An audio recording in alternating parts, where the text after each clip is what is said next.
I heard it the way you hear a rattle in an engine you've serviced 100 times, not as a sound, but as a wrongness in a sound you already know by heart. My name is Priya Nandi. I keep the resonance array steady on a salvage tender called the Calder's Reach, and for 11 years my job has been embarrassingly small.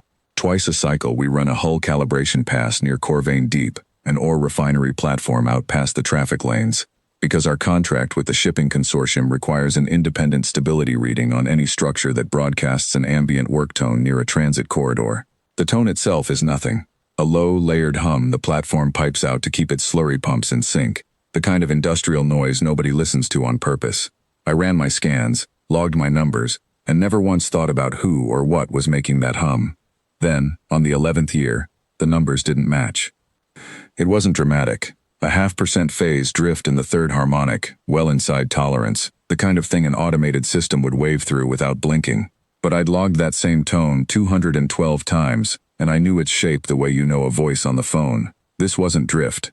This was a pattern laid inside the pattern, a second signal, folded so precisely into the work tone structure that it only showed up as noise unless you were already listening for the tone's own fingerprint.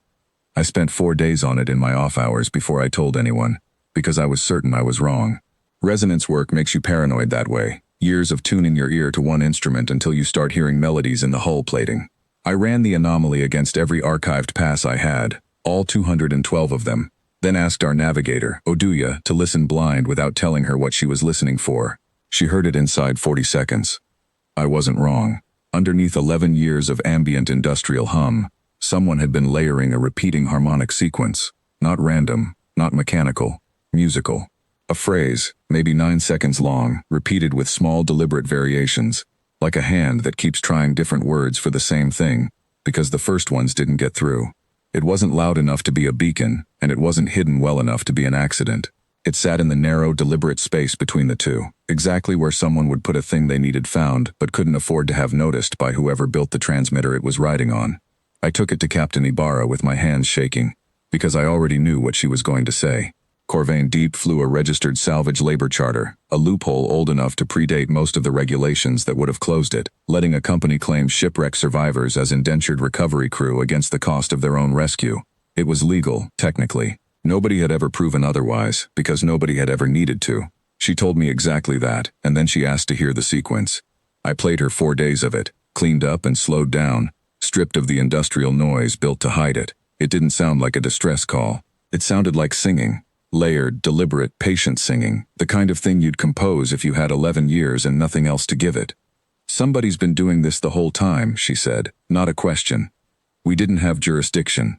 We didn't have a warrant, or a charge, or anything but a hunch built out of a 0.5% phase drift and a piece of music nobody was supposed to hear. What we had was a maintenance contract that let us dock, and 41 hours before Corvain Deep's next crew rotation, when whoever had built that signal would be reassigned somewhere we'd never find them again. Ibarra requested an unscheduled inspection under a structural safety clause nobody had invoked in a decade. It was thin. She filed it anyway, diverted us in, and told the platform's overseer we'd found an anomaly in their broadcast array that needed hands-on verification before we'd certify the corridor safe for further traffic. That much at least was true. The overseer's name was Renwick Dahl, and he met us at the docking collar with the particular smoothness of a man who has never once been questioned and doesn't expect to start now. He walked us through public corridors, offered coffee, talked about quarterly ore yields and the platform's safety record. He did not offer to show us the broadcast relay itself, which told me everything the coffee didn't. I told him I needed to trace the anomaly to its source, and he called the relay housing routine infrastructure, nothing worth the detour. I said I'd need to see it anyway. He smiled the way people smile when they've already decided to lose an argument slowly instead of quickly, and had a junior tech walk me down. I found it 3 decks below the public corridors, in a maintenance alcove behind a bank of slurry regulators that nobody had serviced in years, because nobody was supposed to look at them closely enough to notice what had been done to them. The relay array sat in a cage of factory cabling, gray and unremarkable, and threaded through it, close enough to touch the housing with what looked like a modified resonance cell, was a length of salvaged transmission wire, hand-spliced, its solder joints slightly uneven, in a way no automated fabricator would ever produce, clearly not on any schematic the platform had on file. That was when I saw them, 6 of them, working the regulator bank in the alcove's low light, tall, silicate-skinned, translucent at the edges where the light caught them, each one carrying a faint internal glow that pulsed, very slightly, in time with itself. The Sylvain echo folk communicate through layered tone the way we use words, and I understood, standing there, that the 6 of them were mid-conversation, and that conversation had not stopped when we walked in. It had simply gone quieter, the way any conversation goes quiet when a stranger with the wrong badge walks into the room. One of them turned to look at me. Her name, I would learn later, was Vessalis, and she had spliced that wire into the relay housing herself, on her hands and knees in a maintenance alcove, over and over, for 11 years. Every time a supervisor rerouted the array, or swapped the cabling during routine service. There had been 6 different relay models in that time, by her own later count, and 6 times she'd had to rebuild the splice from nothing, working blind in the gaps between shift inspections, because losing the phrase once would have meant starting 11 years over.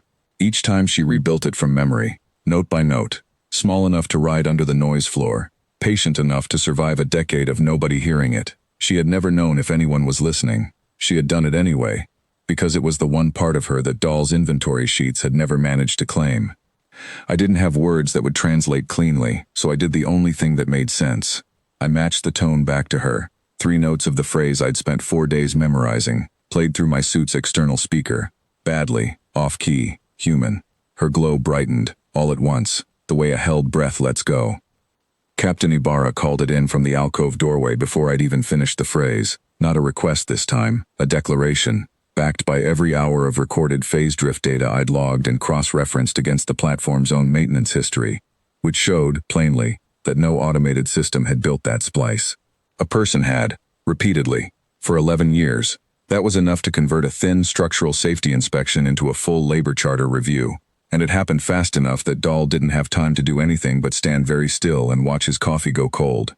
We didn't bring a war fleet. We brought a maintenance crew, a captain with a filing cabinet's worth of patience, and a review board escort that arrived 9 hours later to formally void Corvain Deep's charter on the grounds that no salvage labor agreement survives evidence of concealed communication under duress. The review officer read the splice history off the relay's own corroded log. 6 rebuilds, 11 years. A hand that never once stopped trying. Into the record without editorializing. Because the facts didn't need help. Dahl argued jurisdiction for 11 minutes before the officer stopped listening and asked for the manifest instead. 138 Sylvain were released that day, walked out through the same corridors Dahl had shown us that morning, into daylight through the transport bay's open ramp for the first time in 11 years for some of them. Dahl filed a complaint about jurisdictional overreach. Nobody read it. Vessalis stayed near the relay array until the last of her people had boarded, then found me in the corridor and sang something short and simple. 3 notes and a 4th that resolved it. The kind of phrase you'd use to close something rather than open it. I didn't know the grammar. I understood it anyway. Before they left, she asked, haltingly, through the platform's translator, whether the Calder's Reach still ran that calibration route. I told her we did. She asked if we'd keep listening. We rewired our own beacon before we left Corvain Deep's corridor. Low power, barely a whisper against the transit lanes. 3 notes and a 4th that resolves it, playing on a loop into every calibration pass we've run since. It isn't a distress call. It's an answer, left running, in case anyone else out there is doing what she did, hiding a voice inside a sound nobody thinks to listen to twice, and hoping, without any proof at all, that eventually somebody will.